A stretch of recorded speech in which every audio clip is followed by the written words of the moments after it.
pêcheurs artisanaux du Sénégal, secrétaire général au niveau de la localité de Mbour.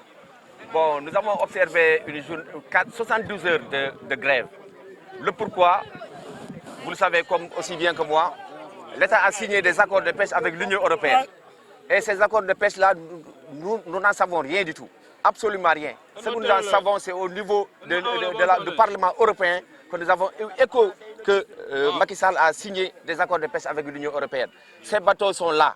S'ils nous empêchent de travailler, jour et nuit, ils sont en train de patrouiller avec une capacité de 200 tonnes par jour. Là, c'est aberrant. Nous avions, dans un premier temps, déposé un préavis de grève. Un préavis de grève au niveau de la place de l'Obélisque à Dakar. Cette autorisation nous a été refusée par le préfet de Dakar, prétextant que les cas de Covid-19 ont augmenté au Sénégal. Ça, je donne ma langue au chat pour cela. Mais ce qu'il faut savoir, c'est que nous sommes là en tant que pêcheurs. Nous portons ce combat. Mais ça ne concerne pas que les pêcheurs. Parce que la coopération est une coopération très transversale. Même le contributeur, le consommateur, il paie son prix. N'est-ce pas? Maintenant, nous avons constaté 72 heures et nous observons aussi, nous pensons récidiver si besoin est pour nous faire entendre par le président de la République. Non, pas par le ministre de l'économie maritime, parce qu'il nous a refusé délibérément de nous recevoir. Donc pour déterminer les termes des accords avec l'Union européenne. Non seulement avec l'Union européenne, mais tout récemment, 52 bateaux ont été acheminés de la Chine au Sénégal, concernant 12 propositions de licence. Alors que nous, pêcheurs artisanaux, on nous a gelé nos permis de pêche depuis 2017. Ça, c'est aberrant. On ne peut pas comprendre ça. Mais il faut qu'on nous dise qui sont ceux qui ont représenté les pêcheurs artisanaux au niveau de ce Parlement-là. Non, moi, je n'y crois pas. Je n'y crois pas. Ils peuvent le dire à d'autres, mais pas nous, pêcheurs artisanaux, qui en souffrons le plus. C'est pourquoi nous lançons un vibrant appel au chef de l'État pour que les États généraux de la pêche se tiennent. C'est une urgence. Nous lançons une alerte rouge sur ce grand bleu. C'est notre banque mondiale ici. C'est notre gagne-pain. Maintenant, le phénomène est tellement récurrent que les jeunes ont tendance à prendre les pirogues pour rallier l'Espagne. Donc il faut le dire. Il faut le dire au chef de l'État. S'il ne le sait pas, il faut qu'on lui rapporte ces éléments de preuve-là. Ce n'est pas parce que les bateaux sont là, mais il y a pénurie. Il y a une faim récurrente ici, au niveau des plages.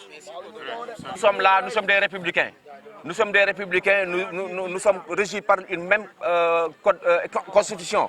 Donc, nous allons à nous-mêmes, en collaboration avec d'autres organisations de pêcheurs et de mareyeurs qui sont là, qui nous soutiennent, et nous leur félicitons pour ça. Nous allons initier d'autres journées, d'autres plans pour nous faire entendre par le chef de l'État lui-même. Mais absolument, sur les 718 km de côte de Saint-Louis à Cap-Skirring, mais voyez-vous par vous-même.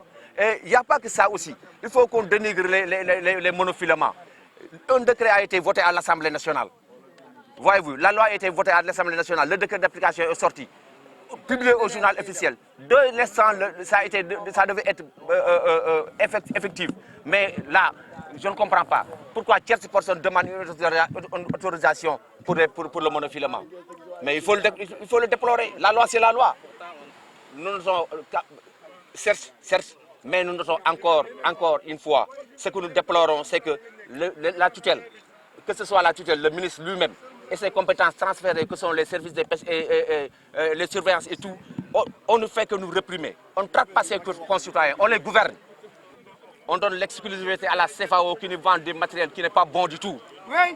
Vous avez un moteur 40 chevaux à presque 4 millions, à moins de 5 mois, tu y mets encore 500 000, parce que le matériel n'est pas bon.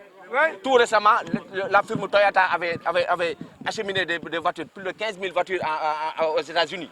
Il y a eu un défaut de freinage, on a retourné tout ça. Pourquoi pas pour les moteurs de pêche? Et je parle sur le contrôle de mes concitoyens. Là, on n'est pas là pour badiner. On lance encore une fois un vibrant appel au chef de l'État d'organiser les États généraux de la pêche artisanale pour toute de responsabilité aux pêcheurs artisanaux. Oui.